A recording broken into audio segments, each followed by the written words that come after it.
Construction.com is an A-rated member of Angie's List and the Better Business Bureau. When you're looking for the right custom home builder for additions or home remodeling, please call my friend Eric at 305-433-4843. That's 305-433-4843 for EJDconstruction.com.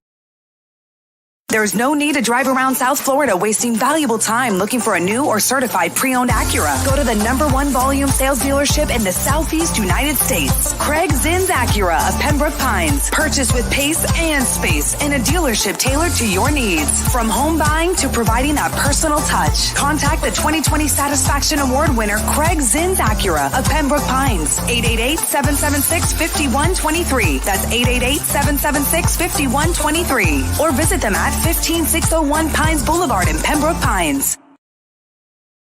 If you're a Miami sports fan, then there's only one store to go to, and that's Caneswear at Miami Fanwear in Davie. They're your one-stop shop for all your inner Miami CF, Canes, Dolphins, Panthers, and Marlins merchandise. They have hats, t-shirts, game day jerseys, and so much more. Located at 2511 South University Drive in Davie, and open 24/7 online at caneswear.com or innermiamiwear.com. Call them at 954-835-5597. Caneswear, the spot where inner Miami and all Miami sports fans shop. All righty, we are live and on the air. It is the Squared Circle Digest. I am Sean Stanley here in my humble Miami Gardens abode.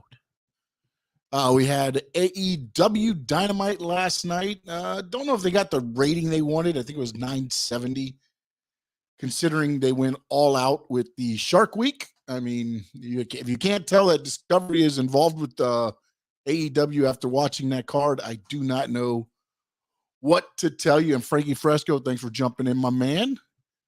If you watched the AEW Dynamite last night, again, you saw everything was about Shark Week. The main event was a barbed wire everywhere match with a shark cage holding back the Jericho Appreciation Society. And overall, listen, man, I don't know what it is about the AEW cards, but they seem more entertaining as a complete show than what WWE Raw and, to me, SmackDown is. There's parts in SmackDown and Raw where I could do without. For some reason, to me, AEW Dynamite can kind of capture the attention and keep it for the 2 hours. Now, some of the stuff is rushed, and there's botches, and there's things that happen in those 2 hours. But overall, I can sit there and watch an AEW show and not kind of be like, yeah, you know what? I could be doing something else right now. And that's how sometimes I get during Raw and SmackDown. There's those periods where it's like, hey, you know what? Nah, maybe I could, go do the dishes or go, whatever else I need to do at that time. With AEW, it's like, no, it just seems, I don't know what it is. It's a production. It's not a production thing, but it's just maybe the pace of the matches, which is one of the things I think sometimes is a negative for them. I think also maybe in this aspect is a positive for them because they keep the action going. Again, they go to commercial break. It's picture in picture. You don't ever lose the action for almost straight 2 hours. I think there's a couple of breaks where they went picture in picture and then it went to a full screen of the commercial and then it went right back into the action. So you might have missed 30 seconds. But they keep you plugged in with everything going on. And then they do the interviews, the promos promoting Rampage, and so on and so on. Whereas Raw, to me, does a good job, but I think the 3 hours, I just think the 3 hours is too long. If you took that 3 hours and put it into 2 hours, I think you could pick up the pace of Raw. The problem is you have to stretch it out. You end up having a couple matches that you might stretch out that probably shouldn't be stretched out. Anthony, what's up, buddy? How we doing? But, so I want to get into the AEW Dynamite card. The main event, listen, the two guys performed their hearts out, man. I thought it was a nice thing. Some of the overall, the ending kind of fell flat. But again, it's a barbed wire everywhere match. It's just about the blood. It's about the gore. It's about, the violence. And that match had that. But I just don't feel that, Eddie Kingston, was about, injuring him, and they brought out the who was it, Anna Jay, I think, turned and went with Jericho Appreciation Society now, helped out Ty Conte with Ruby Soto. So I just think it fell flat from what they were trying to get to, because again, Eddie Kingston had it hyped up, right? Jericho, I'm going to whoop your ass. I'm going to take you down. I don't care if you're the Painmaker, da-da-da. And then it just kind of ended up falling. And he may have hurt his hand, Frankie, what you're saying there. But at the same time, I mean, that's that match where, like, it's got to be a better ending, a more violent ending. And I get it, after the pinfall, he ended up tossing Jericho onto the bed there. But I just think during the match, to me, it should have been a more clean victory. Because again, maybe this is my old school thinking. To me, a barbed wire match should be the end of the feud. To me, they've continued this feud with Jericho getting the victory, but then Kingston getting the finish at the end. You've continued a feud that should be ended in a barbed wire match. This feud should have been over. And instead, you're going, what's next for them? Are they going to wrestle on a plank in front of Great White? Maybe that's what it's for. Shark Week next week, AEW Dynamite. It'll be Eddie Kingston and Chris Jericho on a floating ring with Great Whites around, and the first person gets thrown into the water. It's over. Frankie says they're going to keep that. They got to. To me, I mean, nothing was solved there, right? Jericho gets the pin, but then Kingston gets the last laugh. So to me, if Kingston wouldn't have, ended the show by throwing Jericho into the board, I would say the feud might be over. But to me, that feud continues. Anthony says, you know what I can see them doing to Truly in the food with the Jericho and Kingston is having a cage of death match. I mean, maybe they're going to do something like that. Maybe they've got to at some point, because to me, they didn't finish it last night. I mean, maybe you guys think that they did. And if you want to, reply in the chats here and say, yes or no, if you think that ended the feud, but to me, it did not. Anthony also had another question. Sean, with Vince possibly not being involved in day-to-day creative decisions, maybe Triple H, Shawn Michaels taking over, do you think the storylines improve?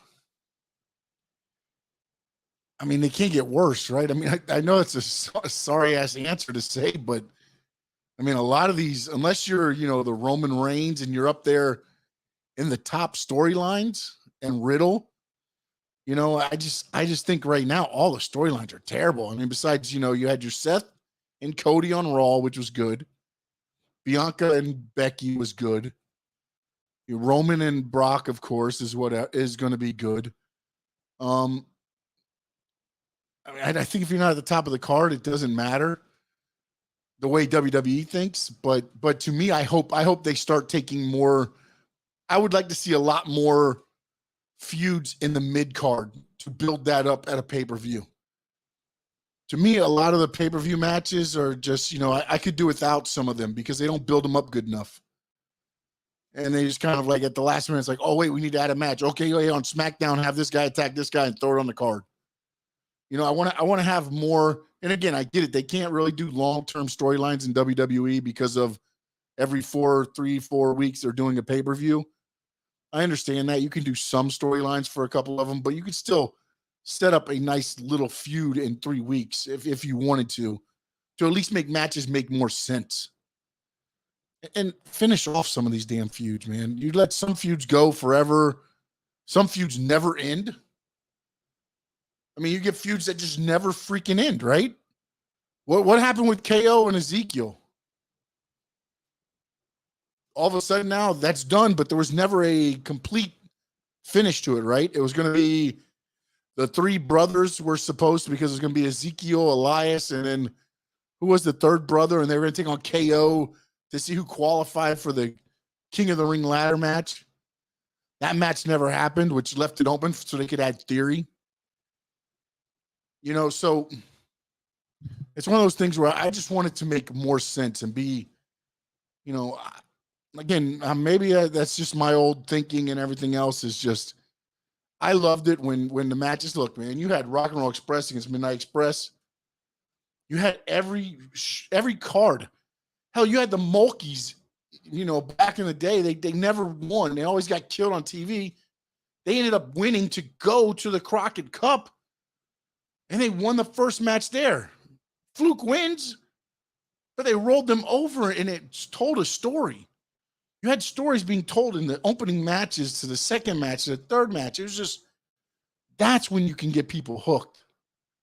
This stuff is just, to me, you just can't get involved and invested in a lot of the WWE product. It's just, it's here and it's there. It's here and it's there. It's here, it's there. It's gone. It's like, the hell are you supposed to follow?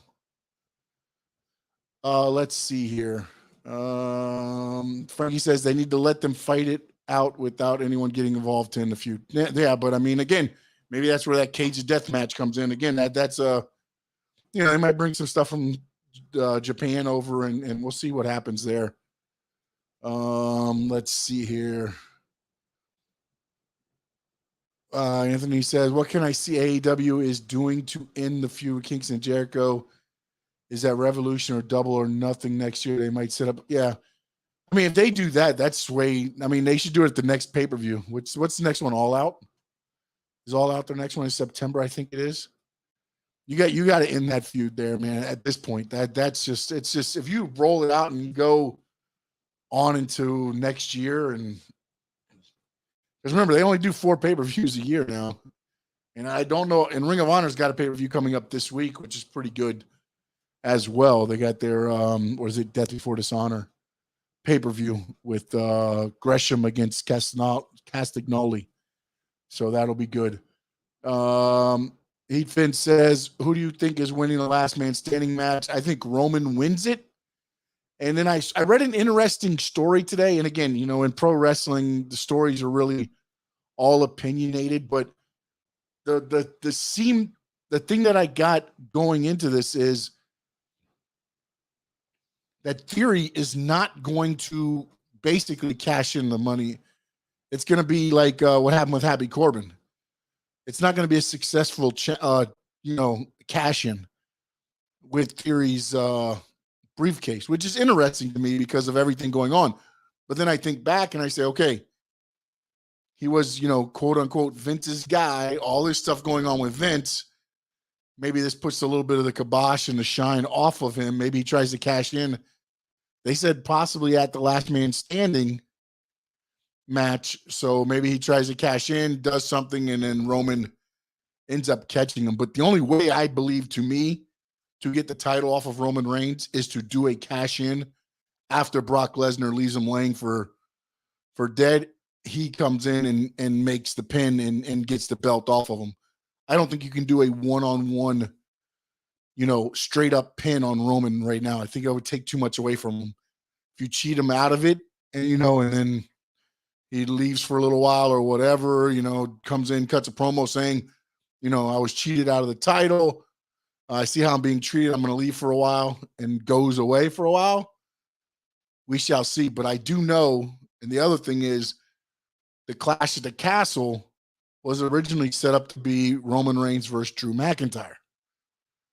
So if that is a spoiler, then it looks like it's going to be Roman Reigns. But again, all the stories, wrestling, what wrestling is, man. You'll have a story saying it'll be an unsuccessful cash, and you'll have 4 stories saying it'll be successful. But I did find it interesting, and with everything going on with Vince, if that takes some of the shine off of what Theory was doing and is becoming. Because again, he's this guy being pushed to the moon, right? And then all of a sudden he tries to cash in, unsuccessful cash in, he starts back over. But it could be a good thing for Theory too, because now you could build it. he can build it back up. And honestly, depending on how he loses it and how they portray it, and I'm going back to when they did Happy Corbin. Remember when he was losing everything and then he started coming out, as just Corbin and everybody started getting in the feels for him and kind of feeling sympathy for Corbin. I think at that time they probably could have turned him babyface. But the whole plan was, again, to start with the Happy Corbin. He cashes it in when they get to Vegas, wins the money. Baron Corbin, Happy Corbin is back. That was the whole plan. But ultimately, I think they could have probably turned Corbin babyface at that point. And I think a lot of people would have bought in on that. Let's see here. Where are we at? You think Raw after SummerSlam is going to be TV 14? I do not know, but I do know on Peacock. Yesterday, there was a screenshot taken. I don't know if they've changed it. Let me actually check right now. Peacock. For SummerSlam, the content poster says TV 14. Does not say TV PG. So, again, I don't know if Raw after SummerSlam is going to go to TV 14 or if it's just a thing that they're doing with SummerSlam. But let's see here. Let me go across. Going to WWE. See if they still have that up there. The SummerSlam. There is SummerSlam right there. Clicking on it right now, it opens up and it does say, now it's changed to TV PG. It is at TV PG. Yesterday, and again, you know what? Also, again, the thing with wrestling is the checks don't mean nothing. The check marks don't mean anything in wrestling as far as, credibility and things like that also. So the one I have to double check and see, they could have actually photoshopped possibly the TV 14 on there too, but we'll have to take a look at it. It was retweeted from somebody that I trusted, but let me double check and see if maybe they're just having some fun. But yesterday they did show the screenshot and it did have a TV 14. Let's see. Frankie says only reason Cody and Seth feud ended was no, they were going to go a little bit longer. I think it would have won another match possibly. But I think the whole thing was once he got hurt, the whole plan was to have Seth put him on the shelf, which is what he did. There was no way anybody that believed that great promo that Cody cut about him being in Money in the Bank. You're perfect for as a wrestling fan because you'll buy anything. There was no way Cody, physically was going to be able to be in the Money in the Bank match. They set that up perfectly to where Seth took him out. And I honestly thought the best thing would be to do was put Seth as winning the Money in the Bank. Have him cash in like he did last time and screw Roman again. But then Cody comes back and beats Seth before Roman has a chance to get a rematch. And then you can put the title on Cody, which I think ultimately is, the whole ending of the whole Cody Rhodes saga at, maybe you put it on him at the Royal Rumble or whatever and go from there, because again, I think one of the things that I don't want to see, and if this does happen, I'm not saying it's going to happen, Rock versus Roman, I don't want it to be for a title. Why? Rock's not going to be the WWE champion. You know what I'm saying? So to me, it's better to put the belt on, a Cody, Drew, Seth, and have that match mean more. And then maybe put, the head of the table on the line for Rock versus, versus Roman. Make it like a family thing, where they're fighting each other over being the head of the table. And I think that'll be better than, making it for a title. It just doesn't make sense to me to have Rock as going for a title that he's not going to be there. Let's see. Sean, whatever happened, this from Anthony to the Wardlow and the two guys that helped them win his title against Scorpion Sky, they just disappeared and there was no follow to that part of the story. You know what's funny is like, and Road Dogg, I don't know if how many of you listened to it, but on his podcast, he said that AEW gave him the jabroni title. And I look, man, I think the TNT title should be a Scorpio Sky title. I think it should be like what the Intercontinental title used to be in the WWE. That should be on your guy that you know can go out there each show and steal the show. Scorpio Sky is that guy. He could go out there and compare him with anybody. Sammy Guevara, yes. Cody, yes. You know, those are the guys to me that should have it. Wardlow, if you're building him up, man, you should have built him up to be more than, you know, like untouchable to when he gets a title shot at a World Heavyweight Championship, at the AEW Heavyweight Championship. I mean, to put him into what? To just defeat Scorpio Sky did what did that do for Wardlow, I guess is my question.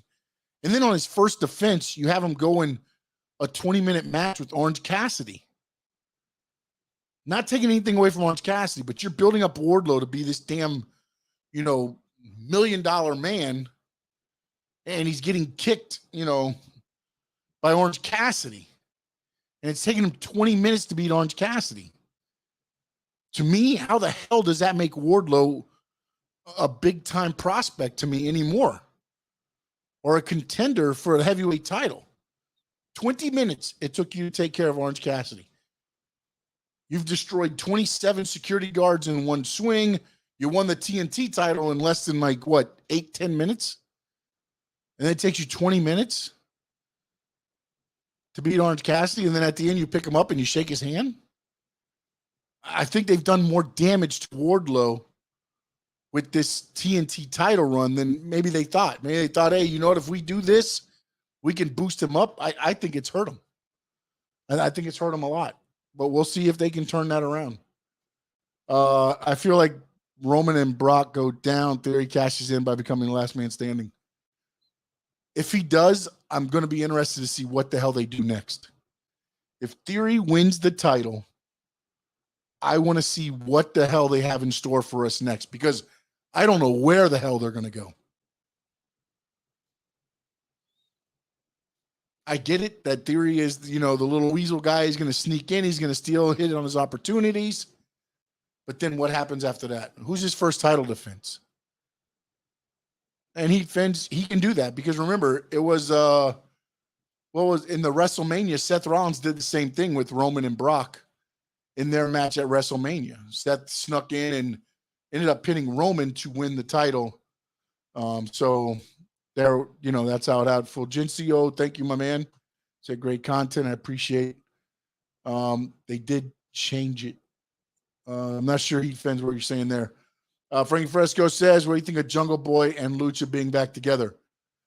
Question for you, Frankie. Did Lucha give you the feeling that maybe he's setting him up? He just stood beside him.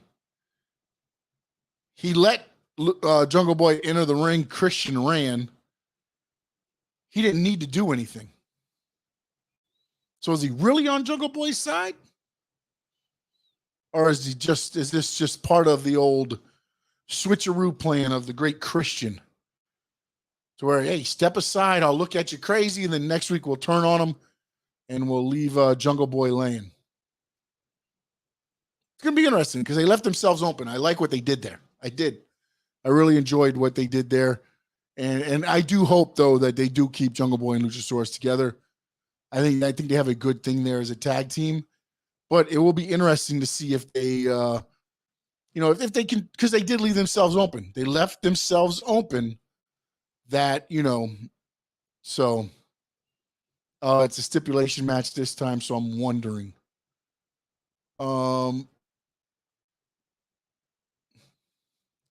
You're right, because it's not going to be a pinfall. They have to have their man down for 10. So, yeah, you're right. They probably will not be able to cash it in because the one at WrestleMania was a pinfall match. So you're right, Heath Fins. Yeah. I was thinking about it right now. I don't think he cashes in to make it a triple threat. I think what he does is he lets them beat the shit out of each other, leave one lane, because I think this is my own what I could see happening, and is, Roman somehow, the Usos come out, they do whatever, they end up getting Brock, somehow.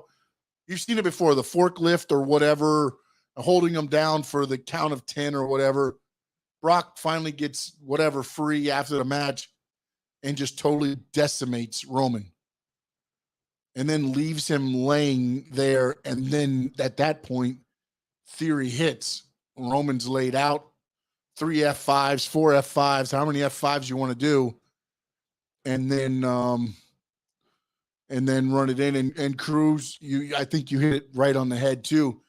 Again, I think, and this is the part where my mind starts wondering, because my feeling is this: he cashes in. Remember, he has to surrender the briefcase. If he has the briefcase and something happens and he doesn't give the briefcase up, he still holds on to the briefcase. So at some point he has to release the briefcase to the referee. The referee will ring the bell, and I think Cruz, I think you have a good idea. I think Ziggler hits a super kick, and even though Roman is laid out, I think Ziggler could, again, this is how they could make this a running storyline, is Ziggler comes out, costs Theory the match now because he super kicks him, puts Roman on top of him. Now Theory and Ziggler have a feud going forward, which ultimately Theory will end up winning because Ziggler's just that damn good to where he's going to make the kid look like $1 million. But I could see, again, if they want to put the title on him, they could put the title on him as well there. And then maybe as he's celebrating, super kick, and then they feud for the title, which would make a lot of sense, would not make a lot of sense. But also if they want to do the unsuccessful cash in, he cashes it in. He thinks he's got it. He's all this big and mighty. Ziggler sliding out of nowhere, super kick. And then, again, if Brock destroys Roman, at some point he's probably going to have to roll Roman over, or maybe just enough to where Roman can roll over, put his hand on him after the bell rings. 1, 2, 3. Unsuccessful cash in. And now we have Theory and Ziggler feuding. Possibility. FTR promo would never happen in WWE. That's why AEW is better. Yeah, I agree with that. 100%. They have open there, and you saw what they did right after. And for anybody that is, again, Pro Wrestling Tease has the shirt out. I retweeted it earlier. Follow me at Sean_Stanley11. But I did send out a tweet earlier. Dax, they actually put a shirt up. I don't know if any of you have seen it yet, but sorry, I thought I had this ready already. But I put up a shirt at Pro Wrestling Tease, and you're probably not going to be able to see it. Nope, still not going to be able to see it that good. It is at Pro Wrestling Tease, and 100% of the royalties will be donated to the American Heart Association. It's a shirt that says "Fight like an 8-year-old girl," and it's got FTR inside a heart. And that's on sale at ProWrestlingTees.com. And again, the proceeds will go to the American Heart Association. But again, that's where, when you watch that promo, man, it's real, man. It's real. We all have kids. Maybe not everybody, but we have kids, nephews, nieces, brothers, sisters. We all have that small, that person that you just, and when he talks about his 8-year-old daughter and the way she fought, and then he tied it into the match, that's when you get that emotional investment, man. That's when, you saw how fired up he was. You saw him, he's like, I'm going to fight like an 8-year-old girl. And it's one of those things where it's just, man, when it starts becoming something that you can, register with, you start becoming invested a little bit more. And maybe that's the one thing AEW does in a way is they humanize everybody. Everybody's humanized to where you can kind of feel each character. And that's why you can, maybe that's why the show feels so much better because everybody's humanized. Whereas in WWE, they want everybody to be larger than life, right? Bobby Lashley, larger than life. Brock Lesnar, larger than life. Roman Reigns, larger than life. And they don't do anything to allow you to see inside their real personalities. If you follow them on social media, maybe you see a little bit more than what you will, but the programs don't do anything of that. If you follow WWE, you might see a couple of them out at some of the events, the community events and things that they do. But other than that, you're not going to watch the WWE program and they're not going to have a promo where maybe, when Roman was sick with leukemia and the things like that, and it came back, you get those moments. Cody, that moment, where, again, they really didn't even say, he said, I'm going to be at the Money in the Bank. They didn't even say that he was injured and he was going to take time off until he got attacked by Seth. It was that, like, I'm going to keep going there, so, it's one of those things to where it's about emotional investment. It really is. And Frankie, you're right. The only guy that like real is Cody. But again, that's the contract he signed. I guarantee you, he's allowed to be that. And actually, Cody, congratulations on winning his ESPY yesterday. Anybody that watched that, I really don't watch it, but I did want to see who won that. But Cody's debut at WrestleMania ended up taking home the ESPY. But I think if you allowed more people to be themselves and you saw the real person, you can make an honest and and again, maybe that's what it is as far as with WWE is you can't, how can you relate to any of them? You don't know half of them. Kevin Owens is probably the only one that's more open than everybody. And Cody. I mean, Seth does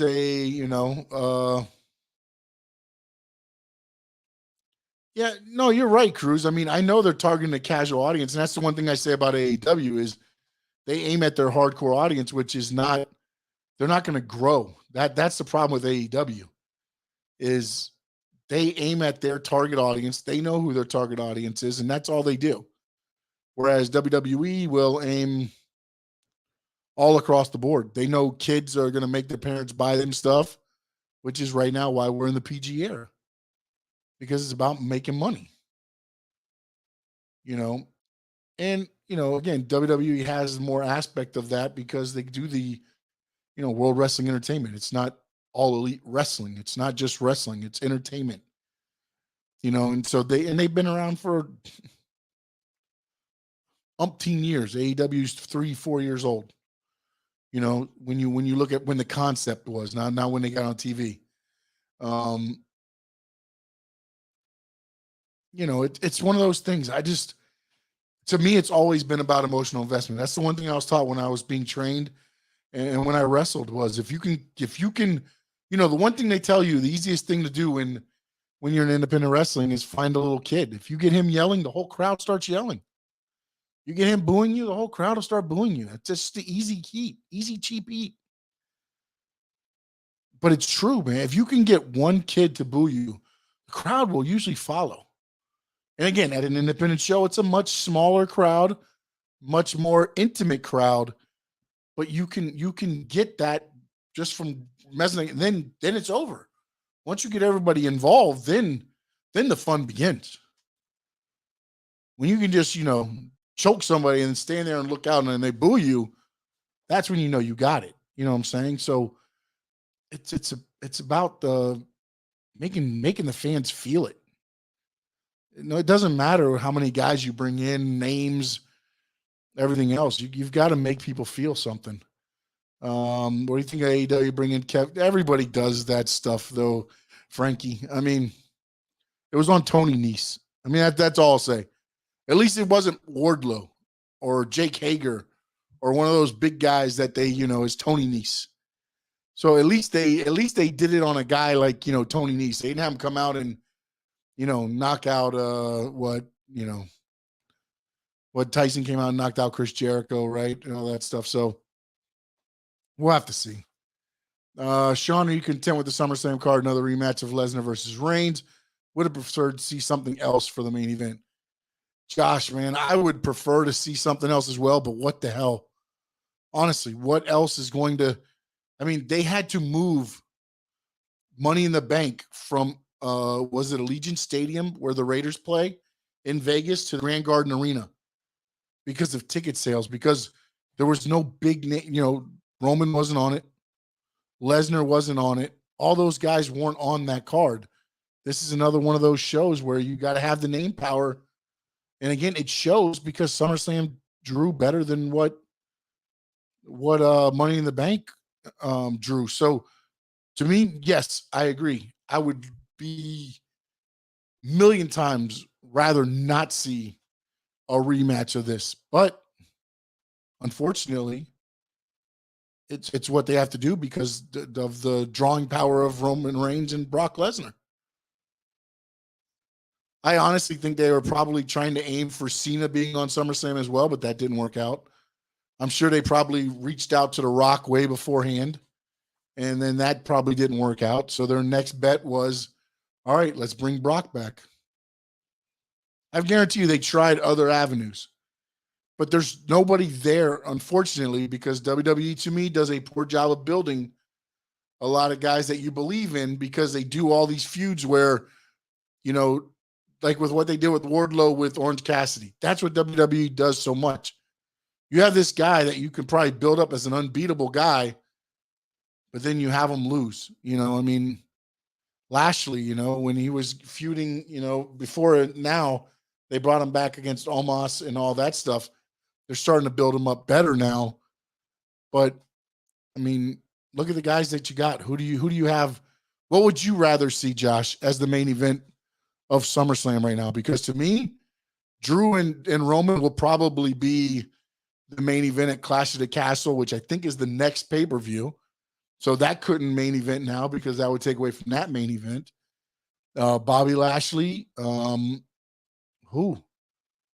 Riddle. They kind of cooled him off when he lost to Roman with the stipulation that he couldn't get another match as long as Roman was the champion. You know what I'm saying? So there's a lot of time there. The only way AEW passes WWE is if they bring Conor McGregor, and I still don't even think then. I still don't think then that they pass WWE. Frankie, they're still, man. Remember, they're only 4 years old, and look, they are. Everybody watching right now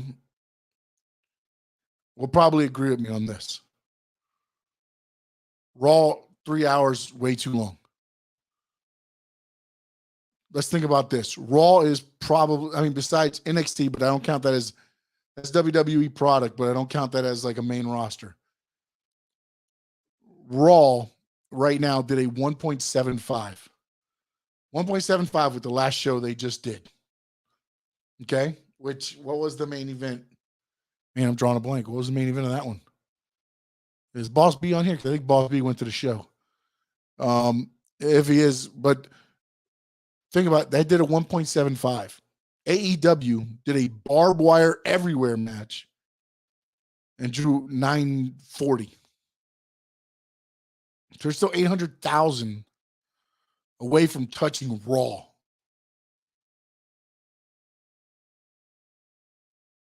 They were barely getting over 1 million with CM Punk and Bryan Danielson on the card there as well. Their last pay-per-view buyer was 1.1 million. So, I think, look, I love the competition thing that everybody does, but AEW's got to grow first. They need to take steps. They need to stop worrying about trying to be competition, and they need to build their product in steps. Sustain it so that it lasts a long time. Impact, TNA, they did it right. You may not like what they did. You may not like how they did it, but they're still here 20 years later putting out good damn product, good pay-per-views. Because after a while, they said, you know what? This makes no sense. We're spending all this money to try to compete with WWE, and we're not even close to their numbers. Because unfortunately, a lot of numbers are done on ratings. It's done on ratings. What have you done for me lately? And nobody's going to even touch SmackDown because they're on Fox. And almost everybody can get Fox. So I think there's a long ways to go, but they need to worry more about their plan. And I don't know what their plan is, their 5-year, 10-year, 20-year plan and all this stuff is. But if their plan is to, be competitive with WWE now, WWE's had 40 years. And honestly, in the last, 20, they've been the only damn thing on TV. So anybody that wanted to watch wrestling, that was what you watched. The hardcore fans could watch, New Japan. You had your Ring of Honor cards. You had MLW. You had some, quote unquote independents that were larger that you could go see, CZW, some of those. But for the most part, the casual wrestling fan, WWE is what you're basically drilled into your head. And I think that's also part of the problem AEW is having with getting casual wrestling fans, because they're doing everything completely different than what WWE does. And that's a good thing for the hardcore fans that don't want to watch WWE. But for the casual fans that the only wrestling they know is WWE, they watch that and they're like, what the hell is this?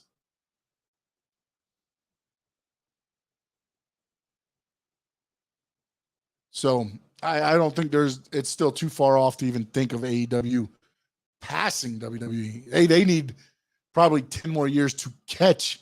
And that's if WWE goes on a decline.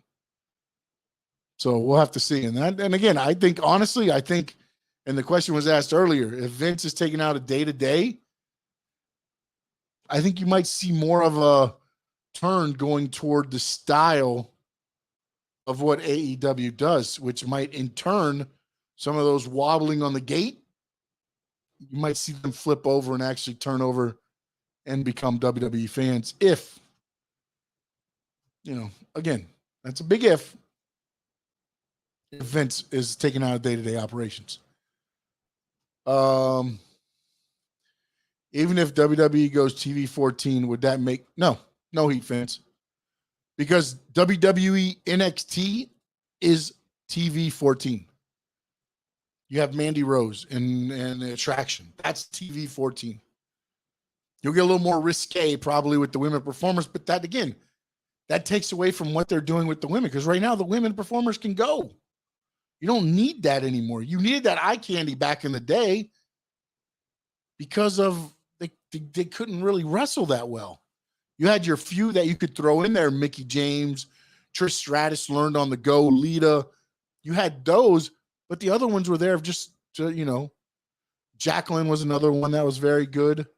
Ivory, sorry, I don't want to, but there were a few that were there just as eye candy. To get beat up and thrown around.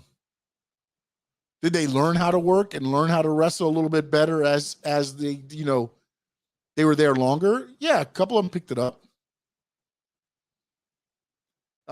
Frankie asks, how is Big E doing?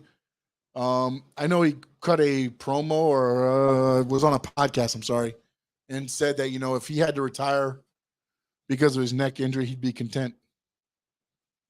He had his, his title run. Look, man, I think Big E is a very level-headed, human being. And I think WWE is doing right. They're bringing him back. Bringing him back to help out in other aspects of WWE.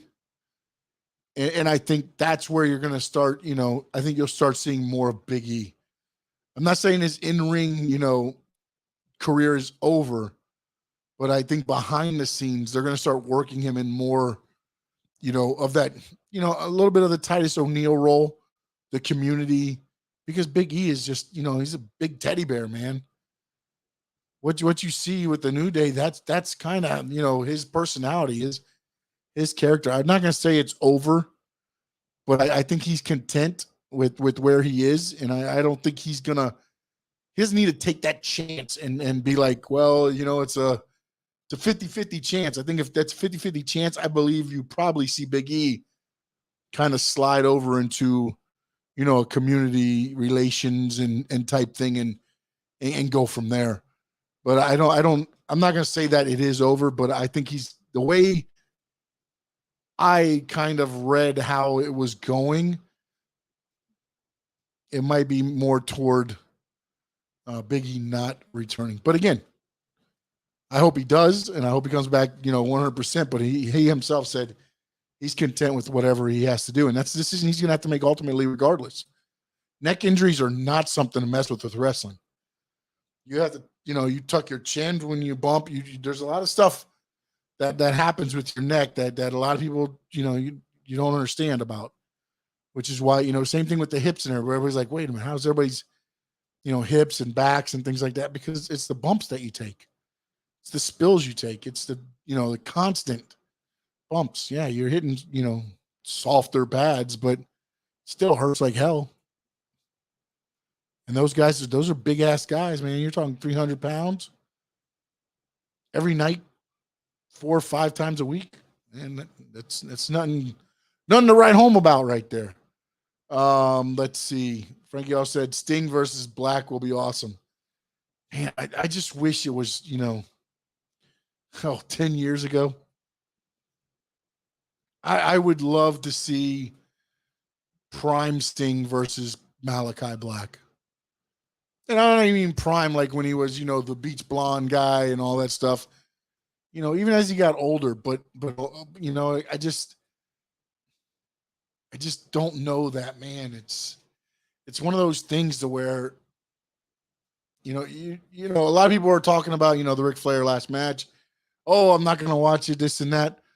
I think Sting knows his limits. You know what I'm saying? He's not that guy that's going to go out there and he's been doing a lot of the tag teams and the 6-man. He hasn't done the one-on-ones a lot in AEW, if at all. I'm trying to think back. I don't know that he's wrestled any one-on-ones now. Now that I'm thinking about it, I think it's all been tag teams or 6-man. So he's been protecting himself. He understands, the limits in his body and things. So I don't know that. I just don't know what they're going to do with that Sting versus Malachi Black. I don't know that Sting can, again, you saw what happened with Seth Rollins when he took on Seth Rollins. He took that one bump, took it a little high on the turnbuckle, and his body was like, hey, no, buddy, no. And just like that, everything changes, man. One bump. You take it bad, everything can change in a heartbeat. And then that's the thing with performance entertainment, right? I mean, everything's live. You can't just not shut it off. Hey, let's go to, you can go to commercial break and things like that. But, I just, my worry is that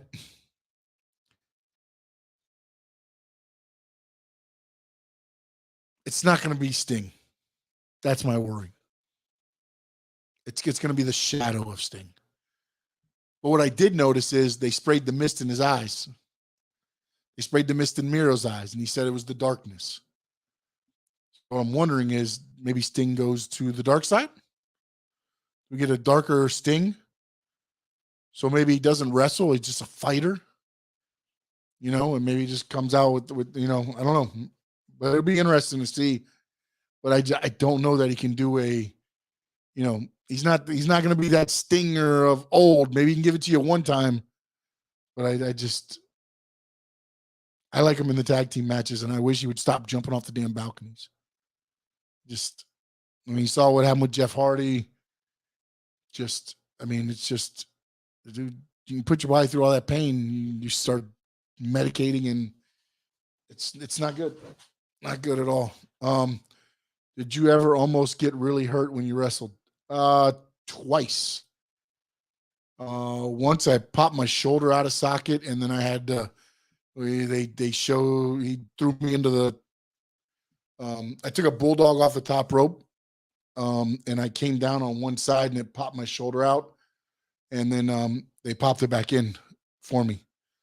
And the other time was I was fighting wrestling in Tampa, and they were doing like the razor's edge where they drop you down, and I came down right on my head, and basically I landed on my head and my feet went over my head, and it was scary for a minute, but then I started feeling my toes and I could move my hands, and we turned into a little bit of an angle from there. But those were the two serious times. The one time I got hit with a lobster pot. We did this thing called a Christmas tree match at CCW, and back in the day, I don't know if they do them anymore. So what you did was they brought presents and wrapped. They wrapped up, and fans could bring stuff, and you grab it from the fans. But the stuff under the ring was brought by the promoter, and excuse me. And we had tried it before, and we thought they were the popcorn tins. You know, the ones where they throw in it, bam, make big noise. We're like, yeah. I said, yeah. So let's pick it up, throw it, and hit me. And at the time, I was wrestling under a gimmick called the Blackheart, which was a straight black mask, no eyes, nothing. It was just a straight black mask. And I took the crab pot to the head, and I had this, I don't know what you want to call it, a hematoma, I don't know. I had a third eye or third head growing out of the mask. And we still had to go another 10, 15 minutes. And so I had to wrestle all the time, and I had to take a kendo shot. So I had to make sure it was on the other side of the mask, because if they hit that, I didn't know if it was blood or what I could tell it wasn't blood because I could still see through my mask. But those were the times where ended up with a concussion, and ice took it down, but I was a little deformed for about 2 days. But those are the only times. Other than that, it's been pretty but I'm also not a high flyer. I've seen guys, you know, jump off a ladder outside the ring and miss guys. I've seen, you see it all, because once you go in the air, man, it's not a good time. Let's see. I used to like seeing legends give one more match, but now, as an older, more invested fan, I think there's a clock, and they shouldn't try to go against it. Undertaker should have hung up after HBK. Yeah, I believe on the again, look, man, with the Ric Flair one, I think this was more of him. Ric Flair is an ego-driven man, I believe. And not saying it's a bad thing. I'm not saying this is a bad thing. But I think when, WWE, and now they've put him back in, and he did send out a thank you, and I think he personally called Vince and said thank you. I think when they removed him from a lot of the WWE stuff, he kind of took a turn and said, oh, he thinks I can't go. And it kind of reminded me of when he went to TNA, right? He left WWE after, the HBK match, and then he went to TNA because he just couldn't give up the wrestling and all that stuff. And what happened? He went there, and it's one of those things to where I think a lot of these guys, and again, a lot of them have earned the right to kind of call it, but some of them just don't know when to call it quits. And some of them just look, in Ric Flair's case, I've heard stories. I don't know how much of it's true or not. Maybe he needs to do it. I don't know. But that undercard they put together for him is worth the price of it, even if you don't want to watch the last match. That is one bomb-ass independent card. You've got AEW guys. You've got Ring of Honor guys. You've got New Japan guys. You've got Impact guys. There's just so much going on in that card now. And then they added the Bunkhouse Battle Royal, which Bully Ray's in now. James Storm is now joined. One of the Shane Page, I think it was, joined. Crimson's in it now, and they're still adding guys, but that card is going to be pretty damn good, even if it's not just, and then also you got the roast of Ric Flair, which looks to be shaping up to be pretty damn good as well. You're going to have Vicky Guerrero's going to be there. I think his ex-wife's going to be there. You're going to get a lot of stories about Ric Flair during that roast, which, again, might be worth some, the price of what it is. There's a couple different packages there. Haven't broken them all down yet and looked at them. I will probably do that coming up. But SummerSlam weekend is going to be pretty damn good, weekend of wrestling. So, and I want to thank everybody that's been on here. Cruz, the Fins Tailgate, Frankie, Heat Fins, Josh. Appreciate you guys all here. Let's see, Cruz, if I didn't say you already, thank you, man. Cruz Reeves, appreciate you, buddy. Make sure you hit the like button, subscribe to the channel. We'll be here Tuesdays and Thursdays at 8 o'clock. The show's about, all of us, man. This is about just wrestling fans talking wrestling. And I'll give you some of the news that I come across. Looking to get some interviews rolling probably in August. We'll start rolling out some interviews during these shows with some people you may know, some talent you may not know. I want to get talent from all over, independents. Hopefully get some names that you might know and some names you might learn of. I'm sorry. Fulgencio, appreciate you. Anthony, appreciate you. Everybody that's been on with me today, appreciate you guys so much. We'll be back here Tuesday night, 8 p.m. We'll be looking at, I guess, SmackDown and Raw. And actually, we'll be leading into SummerSlam next Tuesday and Thursday. So we'll see what's been happening, what's going on, see if anything else breaks. Anybody added to the Ric Flair tribute match. And then also we'll talk the Ring of Honor pay-per-view. That is this Sunday as well. We'll talk all that on Tuesday. So thank you all for being here and joining me. And in the words of the great Gordon Soley, so long from the Sunshine State. If you're a Miami sports fan, then there's only one store to go to, and that's Caneswear at Miami Fanwear in Davie. They're your one-stop shop for all your inner Miami CF, Canes, Dolphins, Panthers, and Marlins merchandise. They have hats, t-shirts, game day jerseys, and so much more. Located at 2511 South University.